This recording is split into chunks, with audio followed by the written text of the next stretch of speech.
las lenguas indígenas se realizó el 15 y 16 de enero del presente año con el objeto de compartir las experiencias de revitalización de las lenguas indígenas de Chile y al mismo tiempo evaluar las políticas que se están implementando en la revitalización del idioma, la enseñanza del idioma a nivel del sistema escolar, analizar la reforma educativa que se pretende implementar y cuánto ésta podría beneficiar a los pueblos originarios.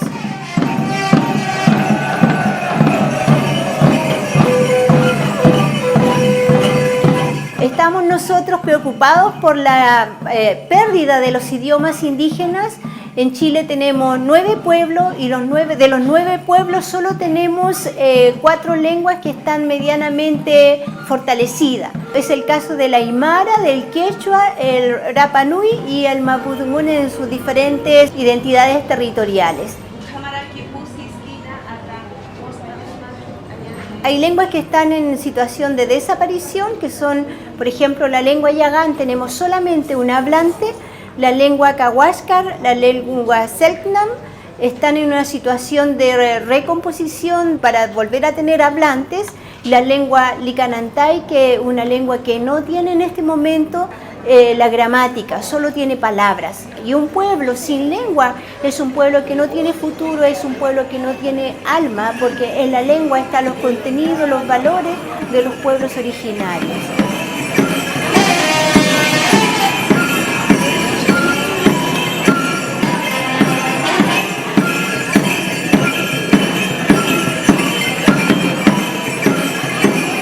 En el tercer Congreso de las Lenguas Indígenas participaron diferentes pueblos indígenas del norte de los quechua, los aymara, también el licanantay y también el pueblo diaguita, mapuche de identidades pehuenche, nauche, huenteche y huilliche también. Buenos días, bienvenidos y bienvenidas a este tercer Congreso de Lenguas Indígenas de Chile. Muestra tu lengua al mundo. Saludamos a las autoridades presentes en este acto. De la sociedad chilena tuvimos la presencia de la ministra del Consejo Nacional de la Cultura y las Artes, Muchísimas gracias. Corporación Nacional de Desarrollo Indígena, Para eso está trabajando con nadie. de la Ilustre Municipalidad de Santiago, la Ilustre Municipalidad de San Ramón, la Ilustre Municipalidad del Alto Biobío, la Ilustre Municipalidad de Galvarino, instituciones públicas que nos acompañaron, personas de diferentes universidades, de la Universidad de Chile, de la Universidad de Santiago, de la Universidad de Concepción, de la Universidad Católica de Temuco, de la Universidad de La Frontera y también universidades del Perú. La mirada que nosotros desde el Gobierno vasco hacemos a la cuestión lingüística.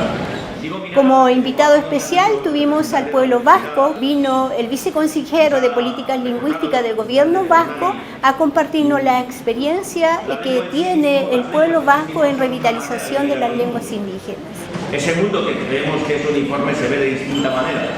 La experiencia vasca para nosotros es un modelo, es un paradigma en realidad, porque ellos vienen trabajando ya hace 3 décadas en revitalización sistemática del idioma. Ellos muestran de que la revitalización de un idioma minoritario es posible, no es un sueño, no es una quimera, sino que se puede hacer realidad.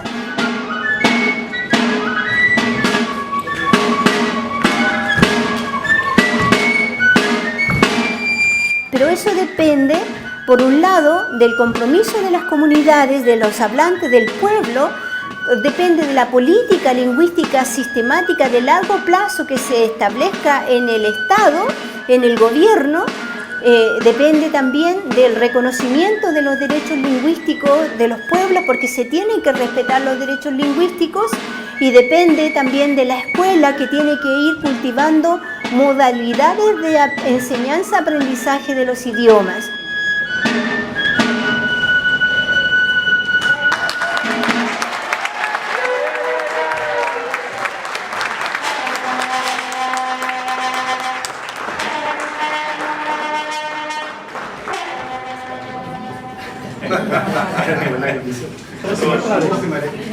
El gobierno vasco firmó convenio con la Corporación Nacional de Desarrollo Indígena para potenciar, fortalecer la política de revitalización lingüística que se implementa a partir del Estado para los pueblos indígenas y también para avanzar en la estandarización de los idiomas, en la normalización lingüística. Hace ya décadas en la Asamblea de aquí de Argentina.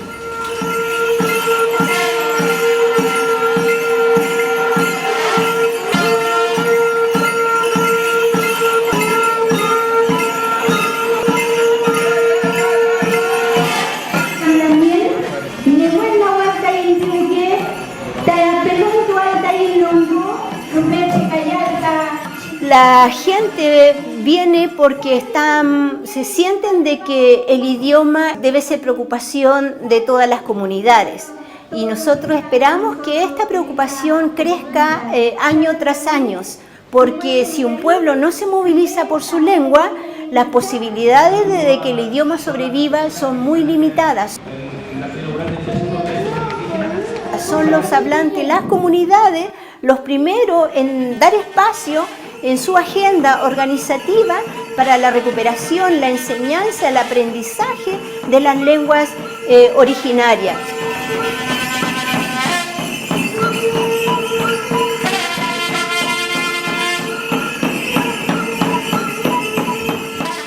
Fue muy importante la participación de los niños y de los jóvenes. Por primera vez nosotros tuvimos mayor actividad en el escenario de parte de los niños.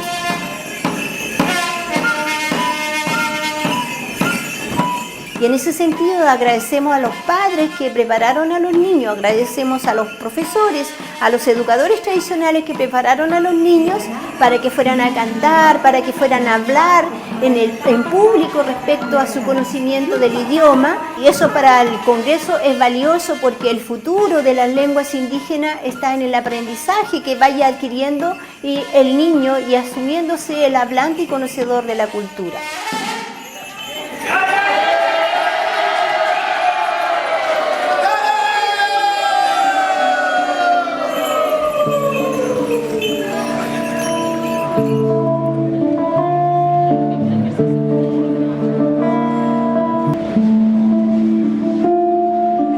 La cultura es un núcleo fundamental para la recuperación del idioma porque la cultura da amplitud en términos del pensamiento. Nosotros tuvimos el cantufe, cantores de lenguas indígenas, poetas que fueron a presentar su poesía.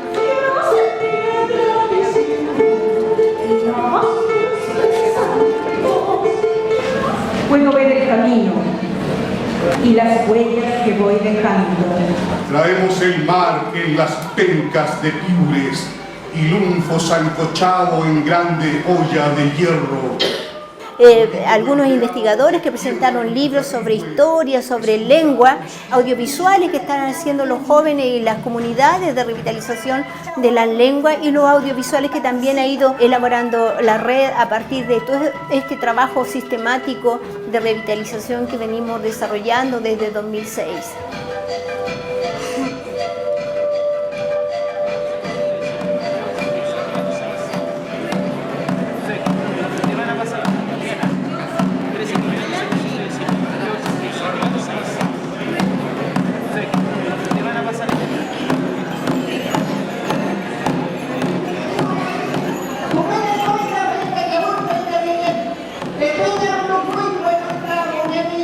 El primer día se trabajó solo en conferencias y el segundo día se trabajó con 6 mesas temáticas. Especialistas, profesores, educadores, técnicos presentaron ponencias, se discute en una mesa de trabajo y finalmente se establecen conclusiones generales. Hasta el año 1938.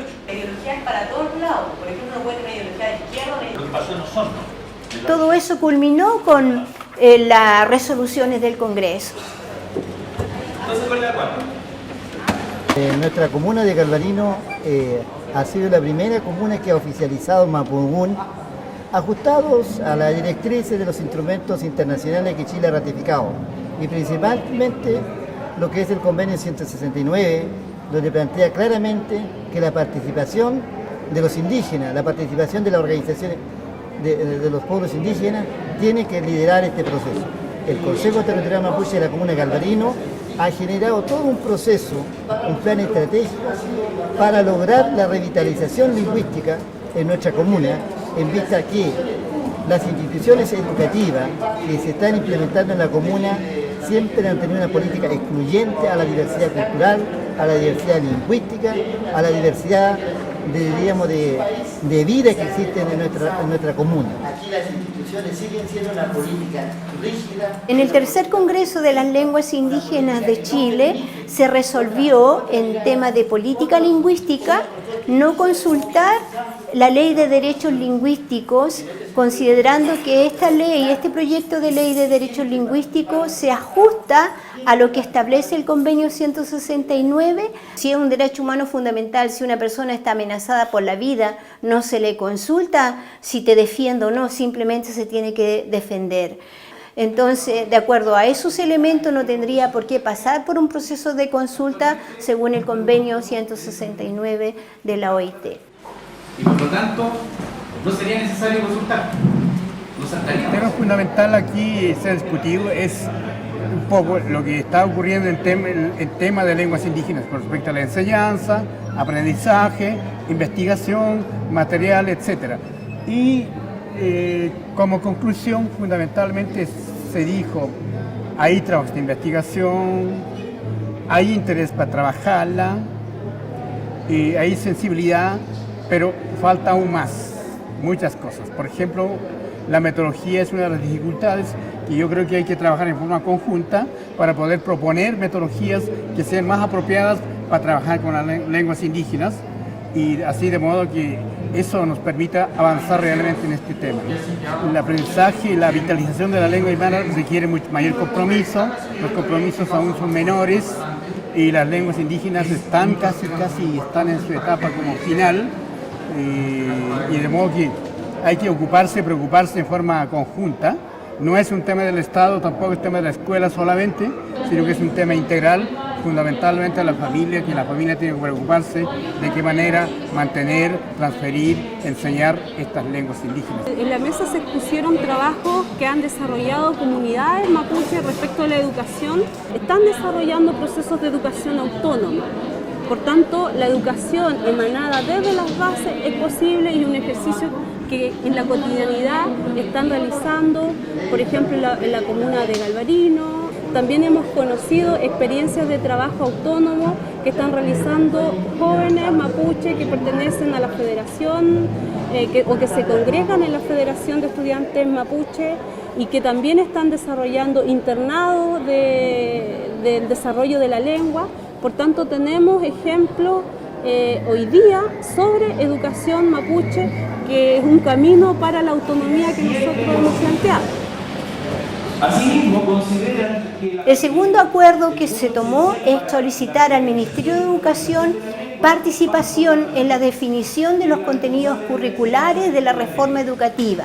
El planteamiento es hacer interculturalidad para todo, y la interculturalidad para todo no se construye sin contenido. Nunca se nos ha consultado en qué lengua enseñar, jamás el Estado ha consultado y ha reconocido de que aquí existen pueblos con lenguas distintas, con cultura e historias distintas. y también señalan, y es una necesidad que Apoyamos la reforma educativa, estamos nosotros de acuerdo con el fin al lucro, con el fin a la exclusión, pero sí tenemos nuestros reparos respecto a los contenidos del sistema educativo que se ha implementado a lo largo de la historia. Se expusieron temas muy puntuales, por ejemplo, la descolonización abordada desde el punto de vista de los pueblos originarios, de cómo se ha llevado a cabo el proceso de aculturización por parte de los estados en general de Latinoamérica y de la Iglesia Católica.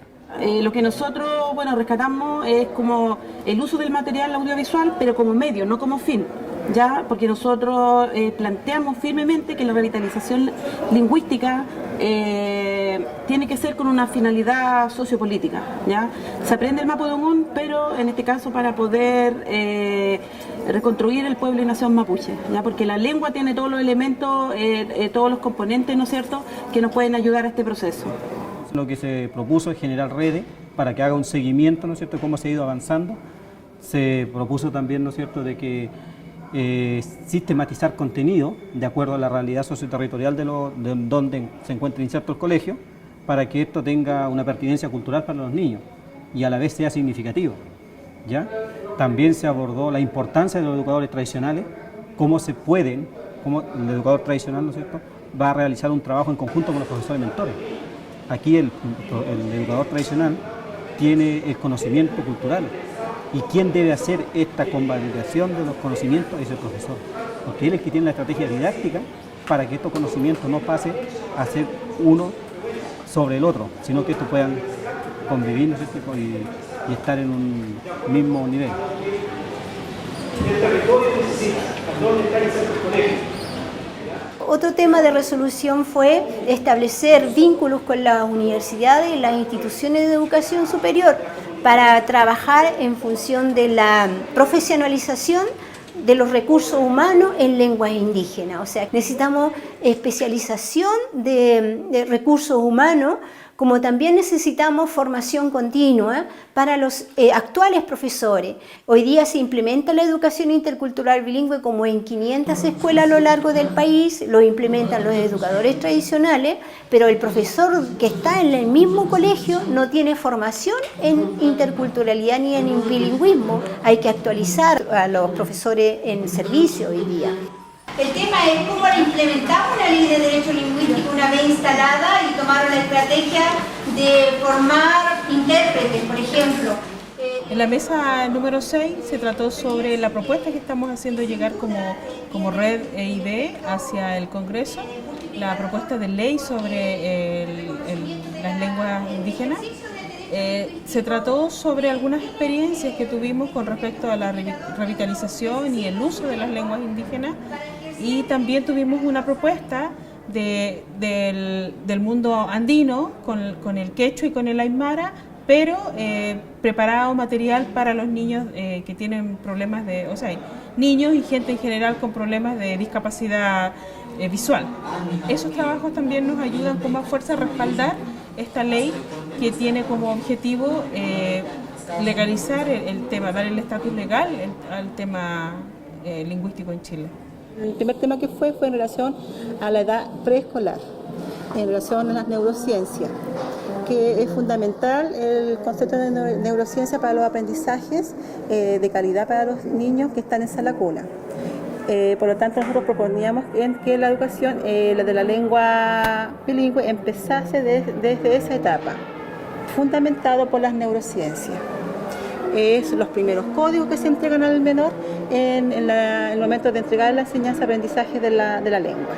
Por lo tanto, es allí cuando se asimila en la metacognición del niño para posteriormente aprenderla en la básica. Cuando aprenda a leer, a escribir, no le va a ser complicado aprender una segunda lengua.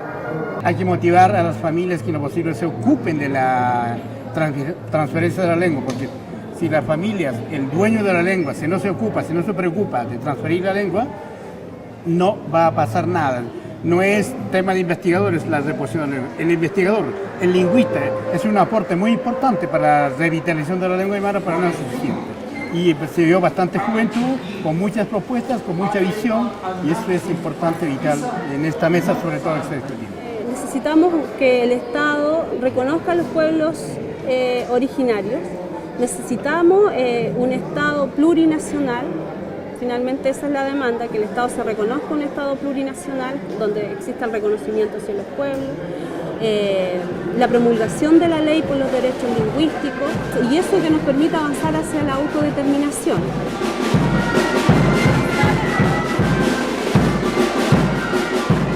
Yo creo que hoy día existe la oportunidad en este país que esas escuelas que se traspasan al ministerio deben ser escuelas autónomas que se deben construir en nuestra comuna. Esa experiencia lo tiene los modelos vascos, lo tienen los modelos de los maoríes de Nueva Zelanda, somos admiradores de ellos y creo que ese modelo también se debe así.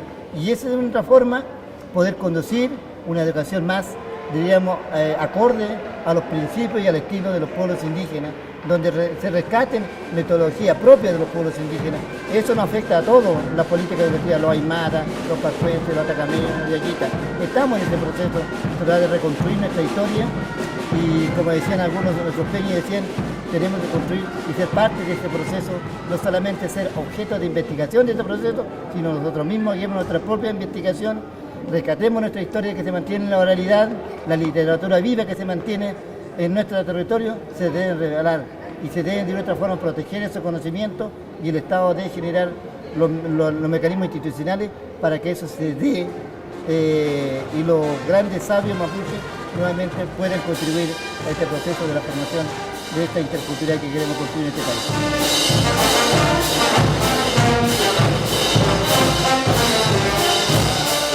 Agradecer a las comunidades, a los pueblos indígenas, su voluntad, también su generosidad, porque en este sentido se trata de los pueblos indígenas de demostrar una generosidad en el conocimiento, de compartir sus avances. Nosotros no podemos soltar la rienda de nuestras lenguas, las lenguas nos necesitan, la defensa tenemos que hacerla nosotros, trabajar firme, sistemáticamente, en la revitalización, la revaloración y el aprendizaje, enseñanza de las lenguas indígenas.